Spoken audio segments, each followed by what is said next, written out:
Old. What up, y'all? Welcome to the Ask Adam Show. I am here today with Professor Allred and Professor Taylor at the University of Mobile. Guys, thank you so much for hanging out today with me. Oh yeah, well thanks for having us. This is way too long, guys. We have a podcast studio at the university, and for some reason somebody took off with a bunch of connectors. I know you don't understand that because you work at churches, that people will just take off with things. Yeah, nobody does that at churches. Yeah, No, never. Typically. So, anyways, Can y'all even hear us? Yeah, if you can hear us, because we had some challenges, give us a thumbs up or something. Let us know you can actually hear us. Chat. We could just be looking at each other. That's all that's going Yeah, on. exactly. It's just a blank muted video. Us hanging Get some out. subtitles. Actually, you know what? If you could share it into the group Yeah, while we're chatting. I Right will now do it's that broadcasting right on the now. page. So yeah, if you're just joining us and you can hear us, say something in the comments like, I can hear you. Or Katie's awesome. or yes. Or yes. We just need to hear something. A thumbs up, Right now we a have heart. We no just need to know comments. that somebody can hear us and people know what's getting on. So Katie's mic is not working, but the guys are. Okay, here, let's. Oh. Yeah, okay. Okay. Well, that means that we're just gonna have to share. And that's the worst. Back to Adam. Okay, so hey, today we are doing an Ask Anything show. And basically, you can ask anything you'd like about church communications. And we are going to pontificate as if we know what is really going on with church communications. It's funny, actually, the other day where I was talking with somebody and they said, Adam, we just don't really have social media completely figured out. And my answer was, yeah, neither does anybody. Like Facebook still doesn't have social media figured out. You told me something a little while ago about how often Facebook makes changes and how many versions are going on. Just give me a little bit about that. Yeah. So, hey, I'm gonna come over to this mic just in case. So typically we can hear everybody but Katie. Anyway, so Facebook Plan worked. yeah. like that's good. The only person we don't need to hear from today is Katie Allred. So Facebook has like so many tools and so many different things going on all the time. They're literally building so many different ways to communicate with people. I signed an NDA, so I can't tell you what those things are a lot of times when they do communicate those things with me. But I'm excited. They've got a lot of cool like live streaming stuff coming that I think is going to be really neat. Obviously subscription groups is a new thing, and we're testing that out. You can come join the Church Communications Premium group. Do you like that plug that I just did there? Nice plug. And yeah, so yeah, so the reality is stuff is changing so much that part of our job is not to have it figured out, but to continue to be figuring it out, right? And so sometimes we'll make a suggestion and leadership will take the suggestion, and then we have to come back and say, yeah, but that's not how it works anymore, right? Right. So maybe IGTV, maybe that was a suggestion at one point in time, and now it's like, meh. Yeah, I don't think IGTV is ever going to catch on. I mean, it's kind of like Facebook Watch, right? Like people want Facebook Watch to be a big thing, and I did watch like one TV show through Facebook Watch that they produced. Mm-hmm. It had Elizabeth Olsen in it. I can't remember what it was called, but it was about grief, and she was like a widow, and it was a good series actually. But I don't know if it'll ever like pick up quite as much as they want it to. Right. So how can we have a conversation with our leadership to kind of explain to them that the tools we're using are always up for grabs? Like those tools are always changing, right? So we can't necessarily quantify, we got X number of new likes last month, so we should get at least that or more this month. Right. I mean, those tools are always adapting and changing. How can we have that conversation with the leadership at our church to help them understand, like, we are kind of in this morphing environment? Josh? Gosh. Yeah. I mean, part of it is explaining how you're going to use what you're currently using anyway, and having a vision for how you're going to use it. One of the things that Katie said to me that has stuck with me about social media is stop using social media as a billboard and start using it to share stories. So I think first it starts with how are we going to use what we currently have, because I think that sets the tone for how you're going to use what's coming. And if you have a plan and a vision for what you're using, then you can confidently go into these meetings with people. Like even for me, as I was an executive pastor, I didn't have the expertise in every area, but if people would talk to me as if they knew how to use and had a plan for what they were already doing, I was more confident in trusting how they were going to use things that were coming. Yeah. And so, how quick would you suggest that we're willing to adopt a new tool? When Instagram first came on the market, we're, how quick are we going to get on this? Same with like Vero, which was like the flash in the pan of 2018, right? So, how quick are we? How quick should we be willing to grab onto a new tool and go for it compared to, you know, getting really comfortable with the tools we already have? Um, Josh over here is an early adopter, and I am a late Well, here's the adopter. thing though. I'm an early adopter, but when it came to things like this, like I remember when the iPhone came out and the a friend of mine was the first person that I knew that got an iPhone. I remember thinking to myself, who in the world would want their iPad and their phone to be the same device? And so I was totally proven wrong with that. But since then, as Instagram changes, I don't know if anybody like over the Christmas holidays, Instagram changed the way they were doing their feed and then immediately changed it back. Right. And so things like that will happen. But I think it's okay to test things out as they come out, because I think the church should be on the forefront of a lot of these things as well. Let's play around with it. Let's see how we want to use it, because I think even with these new tools that are coming out, people will be forgiving as we learn how to use them, because they're learning how to use them as well. Yeah. Right. I don't think the church is I don't think any page in general is using Facebook stories enough. Like they're No. already at they're at the top, and there's literally I only have like maybe 10 people at the most who have put out a Facebook story. Now Instagram stories, I can scroll for days on Well, Instagram to stories. me, it takes courage to do an Instagram story too. And what I mean by that is I'm not very good at stories too. In fact, I've made a goal for this year to start just doing video blogs more, Yeah. because one, you're almost doing it live. Like I still record it and then put it up there. Yeah. I won't do it live because it takes a lot of courage, because people are very self-conscious about putting themselves Yeah. out there, especially if it's live. Yeah. And so, that probably is one of the reasons why people are a little bit self-conscious about doing stories is, am I doing it right? And do I look okay doing it? Do I Yeah. sound right? So I think it's just a courage thing. So let's dive into that a little bit. By the way, if you're just joining us, we are live here at the University of Mobile. Just taking your questions, just chatting about whatever comes to mind. Give me a couple tools that you like to use when you're pre-recording Instagram stories. So, it's great to do them live, but as you said, sometimes there's a confidence thing, or sometimes you just want to put a little bit of polish on an Instagram story. Yeah. So, what kind of tools do you use if you're going to pre-record them and then import them? Like, are you edit them in Premiere and then like texting them to your phone, putting them in your phone images, and then loading them onto Instagram stories or loading them into Facebook stories? What kind of tools are you using for those? I do use Cut Story sometimes, where you can record a long video, cut into little sections that are, then you can upload to Instagram. I've used that. So that's an iPhone app. Yeah, Story? yeah. There's also what's the other one? There's one called Splice. Yeah, yeah. There's another, and then there's I don't know. It's called InShot. Is that? Yeah. Yeah, InShot. It doesn't cut the things, but it does edit. I think it does the editing really, really well. Has music and stuff in there if you want that.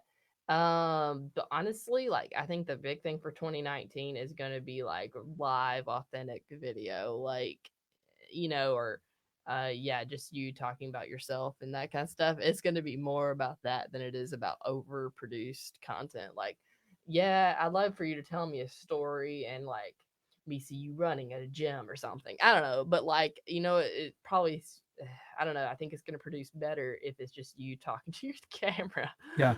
Well, I think that's one of the things that we can be better with using, especially stories and social media in general, is going deeper with our audience and almost eliminating the fourth wall, letting them see the behind the scenes, letting them see who we are, because that's the biggest complaint with social media and, how they poke fun of it is you only see the best parts of people. Yeah. And people really want to see authenticity. And even with the church, a lot of times the church wants to see that fourth wall come down. So we want to see how your staff interacts together, and we want to see you guys having fun. We want to see how you put together sermons or whatever it might be. So I think part of 2019 is taking down that fourth wall with social media. So what's the line between candid video and sloppy video?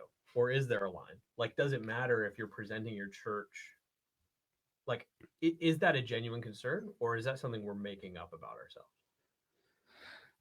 I mean, for me, Like, just to be running in staff meeting, turn on your Instagram stories and record 12 yeah, I seconds. mean, don't show just a bunch of people sitting around not doing anything. But I think, you know, when you have an iPhone, it's hard to do sloppy video on social media because I mean, it kind of everybody's looks the same. But it is, you know, how does our staff get together and pray? You know, what does that look like? You know, just throwing out and, you know, making sure you're not putting in anything that's private, you know, or confidential, but showing those aspects of daily staff life. Because I think even in churches, one of the things that people miss out on is, what does the staff do all week? Yeah. You know, and we're not out playing golf, most of us, Right. but we're actually genuinely putting a lot of thought and a lot of work into what we're doing for what you actually see in front of you, whether it's small groups or Sunday services or Wednesday nights or events, whatever it might be. Yeah. So show the behind the scenes of what happens. Well, I think that Well, wraps it that's up. all for the broadcast today. No, I'm joking. No, if you have any questions, we'd love to hear from you. Just leave the questions in the comments. We can kind of read them from how far we are away from I'm not even on the video, so I people know. just hear like a talking Josh, shoulder. Just come There's a back talking over shoulder. here. This is Josh Taylor, and he really is here with us. Yeah, Right, alive it's not in the just my studio. shoulder. But hey, if you have Yeah. a question, just any question, just leave it in the comments. We'd love to hear from you, or even just let us know where you're watching from. We're live here at the University of Mobile today for the Ask Adam show. So let's dig a little bit into Twitter. And the reason I want to dig into Twitter is because I know a conversation has been, is it time Does to Twitter let still Twitter matter? go? That's the question. So Katie, does Twitter still matter? I don't remember the last time I logged into Twitter. Yeah, you know, I just started like using it again. It's so funny. I think that LinkedIn's the new Twitter. Okay. Yeah, especially for Um, entrepreneurs and professionals. Yeah, for entrepreneurs and for the longest time, like Twitter was the place I would connect with entrepreneurs and professionals. Like it would be the place like I'd get like, you know, leads for clients or stuff. Like I'd follow like hashtags and be like, oh, these people, da da da da da. But now LinkedIn's more about that than it ever has been. I think LinkedIn is like the thing you should more focus on in 2019. But what does that mean for your church? You know, so LinkedIn has pages and people can follow your page on LinkedIn. Does that mean you need to make more corporate copy or something for it? I don't know if that's necessarily the case, but I think having your, you know, your pastor on LinkedIn, having getting your staff on LinkedIn, I think is probably important. Not because you're job searching, but because it's just like a professional place where people can see you. Like the more that they can see your people, the better, you know. So I think, and also video in LinkedIn, I think is going to be really important. Um, LinkedIn is a great place to put content. yeah, I for think sure. if you're writing content that's helpful to people, and I think churches, this is a way for churches to be more creative in how they're doing things instead of just posting like what Katie told me a long time ago, instead of social media being a billboard. Maybe LinkedIn isn't where you go to share just necessarily stories, but maybe it's where you go to share content. One of the things that I encourage churches to do with their blog is give something for parents to use of, you know, here's a creative thing to do with your kids this weekend or something like Mhm. that. So as you're writing content, LinkedIn is a great place to put content. Kyler gave us a question. Thanks, Kyler. It says, Josh, what are some nuggets for churches who want to use StoryBrand on social media? Oh man, share those stories, but share to me with StoryBrand, we talk about addressing the problem that we're solving. So what makes your church unique? We all have one problem ultimately that we are addressing, which is the problem of sin. But what makes your church unique? And so what problem is your church solving in your community? Because you're probably one of hundreds of churches in your city. So what makes you unique? I was the executive pastor at a church here in Mobile for 11 years. And so for the last 6 months, my wife and I have just been church hopping, which is the first time I've done that in 11 years. And I've noticed how many churches are the same. Yeah. I mean, they're doing the same thing. They're trying to do the same kind of music, same type of preaching style. And even some of them are even doing the same sermon series. And so with StoryBrand, it's an opportunity for you to show, here's how we're unique. And you can do that through social media, but also showing those elements of success. Like, you know, if we're a church that's all about community, showing that community, showing, you know, pictures of your community groups, people interacting, showing those baptisms, showing, I mean, that's an opportunity for you. So addressing the thing that makes you unique, which is the problem that you solve in your community, and then showing those elements of success through social media. Yeah, so let me dig in on that a little because the first thing that you said is the problem that we solve is sin. Mhm. How do we help leaders understand that, yes, we do solve that problem, and that is universal for churches, Mhm. but our church is unique in a specific way? Yes. How do we kind of separate that out instead of saying, we're just a church for everybody, everybody needs Jesus? Yeah. So if you're the church for everybody, and there's going to be pushback on this, and I'll get hate mail. If you're the church for everybody, you're the church for nobody. The reality is, especially the church in America, there's a buffet of churches, and there are people with specific needs and specific um, desires that they're looking for in a church. Whether it's, for our church that I was at, we did deep expository teaching.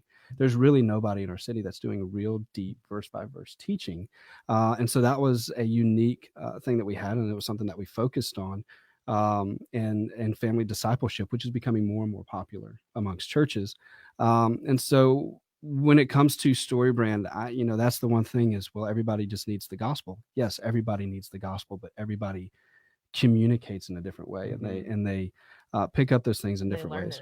Yeah, they learn it in different ways. And so what makes your expression of the body of Christ unique in the way that you address these problems in people's lives, and really teach people to be the church in their community. The other thing, and here, Kyler, this you may appreciate this a little bit with StoryBrand. If you're going through StoryBrand, if you're trying to take your church through StoryBrand, the number one pushback you're going to get is Jesus is the hero. When it comes to the StoryBrand framework, Jesus is not the hero, because the hero in the story is the weakest character, or it's actually the second weakest character, because the villain is really the weakest. So Jesus is not the hero when it comes to the StoryBrand framework, and that is the number one thing that I have to address with it. But you think about the people that are coming. What is it they're looking for? And then once you build that trust and communicating with them, then you mobilize them to be the church. So give me some real life examples. You said that your church was really expository in your teaching. Give me some real life examples of how that translated to social media. And so I guess one of the things that we would do is we would talk about, we're the church that I'm at, which we still consider our home church. It was, it's a church that we love and are still there quite often. We're about to spend 92 weeks in the book of John. Now, a lot of churches are like 92 weeks in one book. That's ridiculous. Like, who wants to do that? And so we just kind of show the depths. And so one of the things that we do is every Tuesday, all of the pastors on staff and anybody really that wanted to join got together on Tuesday to talk about the passage and the sermon. Everybody knew where we were going, and so we would actually show pictures of that conversation, and we would actually do some video of those conversations happening, of how we're so when the preacher gets up to preach on Sunday, people understand this isn't just his thoughts. Like, he's just had 10 other people feed into his sermon notes to get different perspectives. So we would show that aspect of it, those conversations happening often as we spend 92 weeks in one book. Wow. That's a great real life example. Katie, you work with a lot of churches because you have an agency here at the University of Mobile that serves many churches. So how do you tackle the concern that I hear that we don't know what to post on social media, or we don't know what to say that's unique, or let's just Google an image and slap it up? Like, how do you help churches discover all the different facets of what they do? Yeah. Well, first I'd say just post something. Don't just be like, well, I don't know what to post, anything at all. Like, post something. But two, a lot of times people are like, well, I've got to post overly produced content. I've got to make it look really nice and snazzy because somebody down the road's made theirs look, because they bought Sunday Social, so now theirs looks great. And I don't want to also post Sunday Social, so you can join the Church Comms Premium group and get. No, I'm just kidding. And get other stuff. No, I'm just kidding. I think the best engaged content is stuff with people in it. Like, you've got to put people's faces in front of them. Yeah, I mean, it's Facebook. Literally, that is the name of it.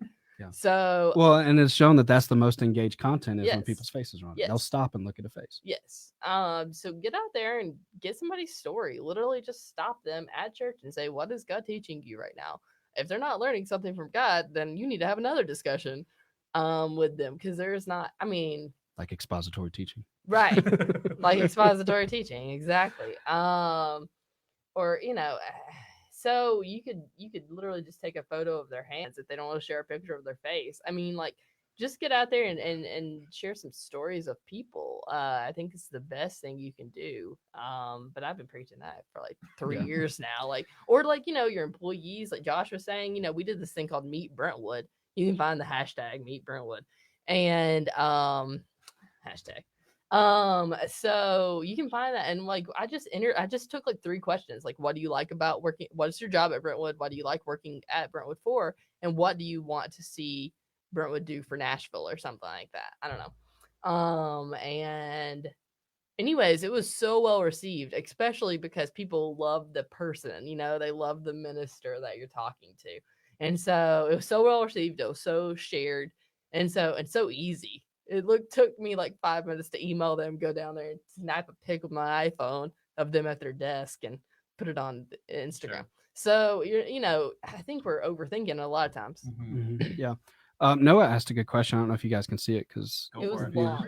So it's a 2-part question. He his church is forming a communications position for their church in the first time in their history. So since it's a new idea, the 2 questions he has is the basic programs, apps, etc., that you think are important to start out this position with. In part two, I think is really interesting. Any advice in communicating how this position is needed? Staff feels confident that we need it. Just how do we make sure that the church understands why they want to pay someone in this position? And really, it's why should churches pay for church marketing? Let me jump on this one. Okay, Adam. Okay, because consistency builds trust. So you need to have a pivot point to create consistency between your values, how you live out your values, and how you promote that within your community, or what I would call branding, marketing, and advertising. So branding is the core of who you are. It's that thing you want to be known for. Marketing is how people experience your church. And advertising is letting the community know what they're going to expect from your experience. Mm-hmm. And if those things aren't in line, then it creates inconsistency. So if you say you're the friendliest church in town, but when people get to your church, nobody holds the door for them, nobody smiles at them, nobody follows up and says, thanks for visiting, then people don't trust you anymore because you didn't create a consistent experience. And so having somebody on staff or having somebody in a key position who can create that consistency is really going to build trust with your community. And at the end of the day, culture today is about creating trust and creating attention. And so that is an important part of why somebody needs to be that pivot point in all those facets of communication, is to build trust. Too, your church management system alone is a lot to handle for, if your pastor's doing it, that's something I heard from somebody else. They were like, the communications minister essentially just does all the stuff that the pastor doesn't want to do. And that's the executive pastor. That's the executive pastor, right? But then there's stuff the executive pastor don't want to do either. They pass that over to the communications minister, like the bulletin and that kind of stuff. And creating consistency across the board with branding even, says a lot to a community. Well, and when we say consistency, we mean having a strategy. Right. And the communications director can bring that strategy, and it doesn't have to be a complicated strategy, but it is understanding who we are, what makes us different in the community, and how do we communicate that to people. And so, Noah, let me show you a case study here. So this can be done with any kind of strategy as long as it's an effective strategy. I did this with StoryBrand when I went through guide certification, and then implemented a strategy into our church. And let me just show you in the first 30 days, and these are real numbers. So these aren't like, we're not turning these into a convention and so we need them to look good. These are real numbers that were for us and really for my own benefit to see if this was effective. But in the first 35 days, really, we saw a 76% increase in our attendance. We saw a 166% increase from January to December in giving. Wow. We saw a 47% increase in our kids' attendance from January 2017 to 2018, and then 160% increase in online giving. Oh, sorry, the 166% increase was those live stream views, and then 160% increase in our giving from January to December. And that just really had a lot to do with the strategy that we had created. We were intentional about how we were communicating, because the biggest thing is we don't realize how much we get in our own way. Yeah. And we're just communicating a whole bunch of random stuff, and there's no real strategy in how we communicate. And this really could even come down to how your pastor preaches a sermon. Mm-hmm. Yeah. Hey, so We just have a comment from Jeremiah. It says, "Get on the mic, bro." Sorry. If you weren't watching the beginning of the show, Katie's mic isn't working, so we're sharing. So when I'm talking, we'll try and share a little bit better. Noah's also asked about essential programs or apps. So Katie, if you had to boil it down to a single program or app, what would you say is like, or a couple, I guess? What's essential? Asana is great for task management. We use it here at the university. We use a different project management tool when I was working at a church, but honestly, some kind of task management you've got to have something. You also probably need something to take all the requests that you're going to get. It's terrible to get them in email and text and phone and post a note. You need like to set up one system where people go to this one form and they tell you what they're needing. Otherwise it's going to be all over the place for you and it's the worst. And then Slack was great for us. Also Microsoft Teams. So if you have excuse me, if you have Microsoft subscription for Office 365, you're going to get Microsoft Teams included. So that was the best decision for us because we already all had those things. So the entire church ended up using it. But then Slack is also great and completely free. And I think, something like that is really handy. I'm trying to think, of course, the Adobe products, but like, do we have to like explain that?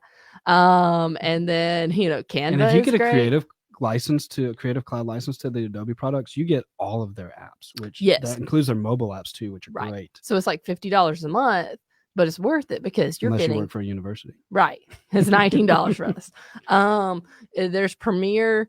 You can go through TechSoup though, I think, and get it cheaper. So that's, through nonprofit licensing.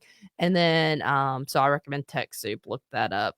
Try to figure that one out. That was hard for me, but I figured it out here. So at the university. So you can too. And then what else? Tyler's suggesting Submittable for getting requests. Submittable. Okay. All right. We use Woofoo. So like, I mean, honestly, like figure out what form works for you. And I mean, you're going to have to change and negate that process a lot because it's always changing. I felt like it was for us. Yeah. Depending on how big you are, and for most of the churches that we talk to, they're not people that can afford a whole lot of different things. So I was always looking for some of the free ones. And so Glip was one that we use in our communication within our staff because you can put a lot of different teams in there, a lot like Slack does. Trello was one that I used. I eventually switched to Asana because I just felt like Asana was cleaner. And then MailChimp a lot of people don't realize MailChimp is free for the first 2,000 emails. Right. So MailChimp is fantastic. Most churches are under 2,000 people. So, I would definitely recommend if you're not on MailChimp, getting on MailChimp. I mean, even if you don't have a CRM yet or a CHMS, a church management system, I think that MailChimp can serve as that kind of for you at the beginning, at least. And then too, I love the guys over at Tidely for church giving. And they've joined forces with Elevanto to put their church management system and Tidely together.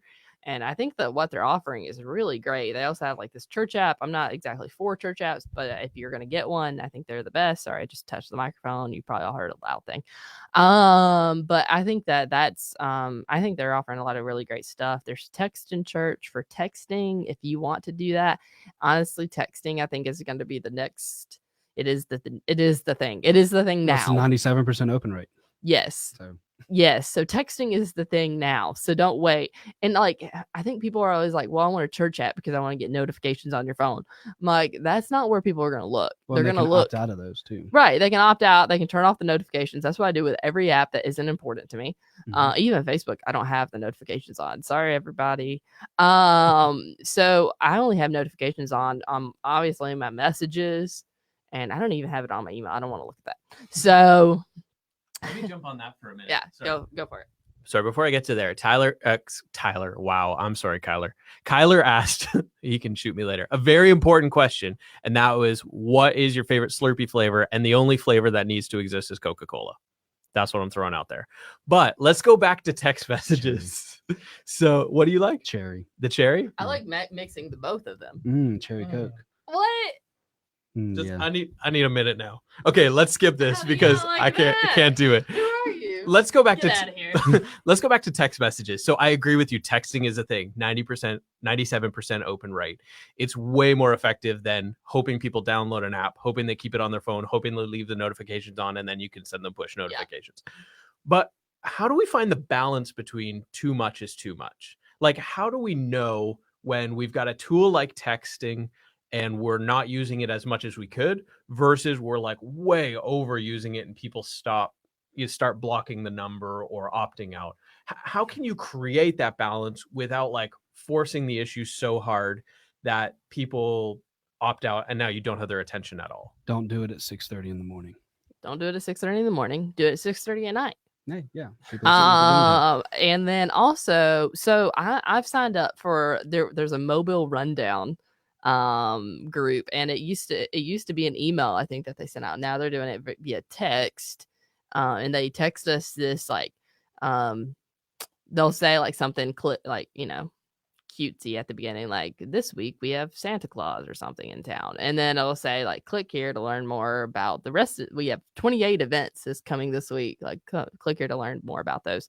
And so it's just like a short little thing, and then I can click and go over to their website to see all the other stuff, and to me that's like speaks volumes. So I would do that. So I would like on a Monday night send out a text message at 6:00 p.m. that says the main thing that you want them to know, add A, you know, the big one. And then I would say, click here to see what else is going on this week and make a digital bulletin. And you can even use that on Sunday morning if you don't want to use paper. So, or you could use it in addition to, you can link to it through your email if you're still sending email as well.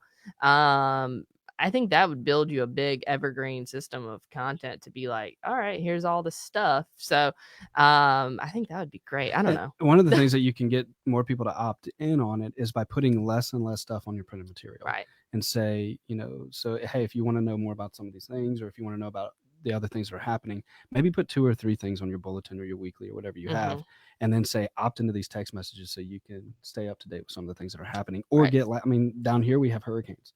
I know in Canada, you know, they're probably not as prominent. So sometimes we have to cancel. Yeah, if you got snowstorms and these kinds of, sometimes you have to cancel your services. Text messages is a great way to let people know. Right. So they'll sign up for it because they're like, well, I need the weather updates. Yep. So you can even create different lists if you wanted with like just the weather or like news and stuff like that with different keywords. So Text and Church does that. So is Pastor's Line. You can go to Text and Church. You can go to churchcommunications.com/text and church for our referral link. Thanks, guys. We get a tiny commission if you help us out. And then any other thoughts on that? So yeah, I think the value, or a key piece of the value, is segmentation. Right. So we have a list for the parents of teenagers and we send them content specific for them. Or we have a list of retired married couples and we send them a list. The challenge or the balancing point is always that we've been building a list since 1995. Right. And now we've got a text program. How do we create some kind of segmentation in that list? Like, are we having somebody sort it? Are we just forgetting about segmentation and just blasting everything to everyone? What kind of, as an executive pastor, how do you kind of try and get people the information they need without creating noise? Yeah. Well, the advantage that we had when we started being very blast strategic, everyone. Yeah. Well, it depends on how you want to use it and the size of your church and your strategy, going back to Noah's question. For us, when we started implementing our strategy, we were running a regular attendance of about 500 people at one of our campuses. And so we were able to kind of clean up our database. And I encourage churches, clean up your database. Because yes, it maybe doesn't look as good to the convention that you're sending the numbers to, but my goodness, it's going to help so much in these kind of things. We so have you 10,000 people on the roll. Yeah. But you don't have 10,000 people showing up. And and when we started doing that, I mean, we had 100 of them are out there in the graveyard. Yeah. I mean, it really is. I mean, it's amazing. And you just kind of let people know over the next month or 2 months, whatever it is, hey, we're cleaning things up and we're trying to get better at communicating to you. Right. And for me, I think a lot of churches struggle with poor communication and their congregation knows it. Right. And so when you say, hey, we're trying to be better at communicating to you, we want to clean up our database so that you get relevant information. People are going to opt back into that. Right. And if they don't, then maybe they're not that interested in plugging in anyway, which is fine. It saves you space on your database. You don't hit that 2,000 in MailChimp so quickly. Right. Yeah, we got one question was about custom church apps. I think I've already told how I feel about it. I don't feel like they're very useful. Okay, so they're useful if you're going to do something different with them. But if you're literally just going to put your sermons on there, like you're just going to put media, or sermons, or a mobile version, essentially. All right, if you're just going to put sermons on there and you're like, I just want a place where people can download the sermons and get notifications. Okay, let me solve that for you. You're going to get sermons on podcast. People are natively used to getting podcasts if they want that content. So like, don't go and make them download another thing onto their phone when they're not going to. You know what I'm saying? Like literally, if you're putting it on iTunes and you're putting it on Spotify and those kind of places, that's where people want their content. That's where they're already used to getting it. And so don't go create another place for them to have to jump to. And then your website should serve as the place where people get information. And then if you want to give them notifications, use a texting service. I think like that texting service would be worth spending more money on. A website is worth spending more money on than an app. Because at the end of the day, there's nothing your website can't do that an app is going to provide you besides the notification factor. And I just don't think people are going to check those notifications. They're probably going to turn them off. There's some there might be some good stuff for geofencing, I guess, maybe. Like I've heard like people want that sometimes. And I'm like, I don't really think that matters either. So, I mean, I just don't see where at some point you're going to be like, I'm near the church. Can't wait to get that notification. I don't know. I think there are some people that are already invested into an app. And so if you're in that place, you've spent this money and maybe you've even convinced the leadership, we need this app. And we've just spent $6,000 having this app done, which is a lot of money. And it's a lot of money. Much more than you should have spent. $10K usually. But how do you strategically use that? One, you can get people to opt in by making your app the engagement piece during your services. So there are most of the apps now you can send out polls. And so, hey, we're in the middle of the sermon, let's send out a poll. Turn on your notifications so you can if there's some sort of engagement with it, I agree with it. Yeah. Like if there's like polling or signing up for life groups or something. I don't know. There should be things on your app that you can't access on your website if you're going to have an app. Like for us, people like to look at the teaching notes while they're listening to the sermon. So we always post those, but you cannot download the teaching notes without the app. We don't put them on our website until after the sermon's been posted for the podcast. But if they want to look at them live during the sermon, they have to download the app to see them. But if you're sitting there and you're thinking, well, I don't want to buy an app, but I also like those features, you can use YouVersion to put like notes if you want. And most people already have the Bible app on their phone. So that's a thing. If you use Logos, you can use Proclaim. Yeah. Proclaim is a great one. If you're really invested in a pro presenter, Proclaim might be really hard for your prisoner people to change to because it can be a little bit clunky. But if you use Logos, for those of you that do sermon prep, some of you guys may be pastors that are doing a lot of the communication stuff too. Logos owns Proclaim, and they do some great stuff with it too. I'm glad you called it Logos. I just want to call it Logos. Logos. Depends on if you went to seminary or not. Nope, didn't. Augustine. Got a degree in communications, though.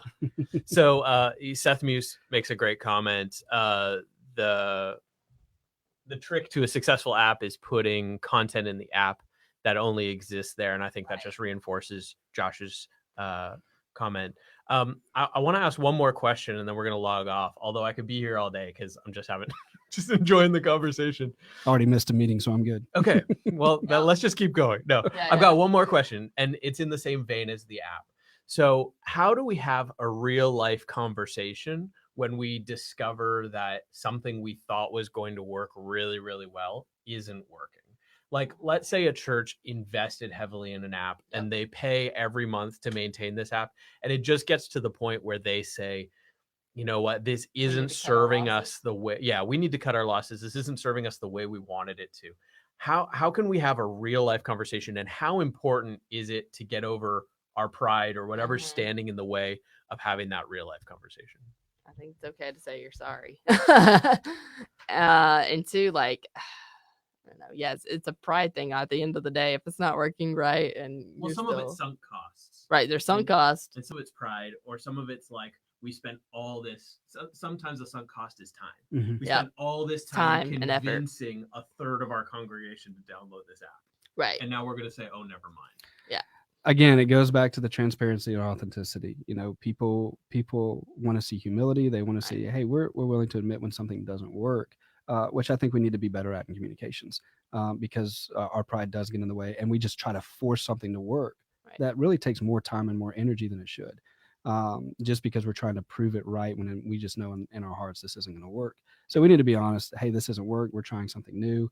Again, social media and technology and all these things change so quickly that I think people are understanding of that for the most part and Yeah. forgiving of that. Yeah, we're gonna fail. I mean, you know, like that is the thing about being innovative is failure. But I don't think And you learn from your failure. yeah, and I just don't think Jesus would want us to try, you know, like try new things. So and yeah, just you know, it happens. Mhm. Failure happens, accept it. You can't become, you know, how many times did Thomas Edison try to make a light bulb before he actually made a light bulb?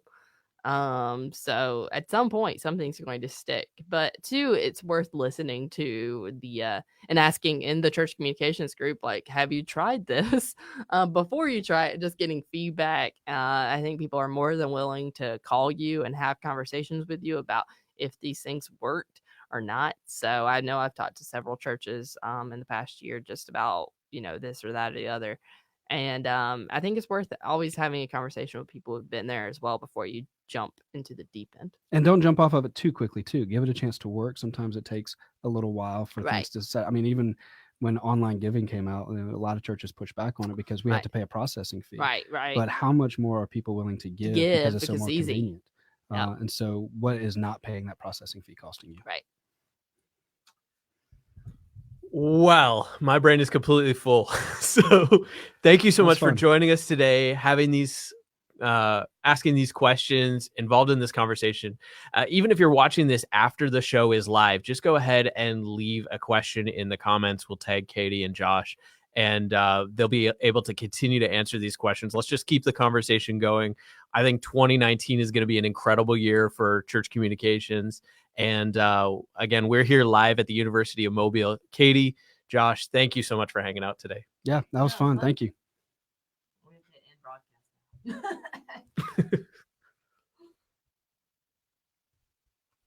Yeah, and then one more button, and we're still live. We're still It's all, you know.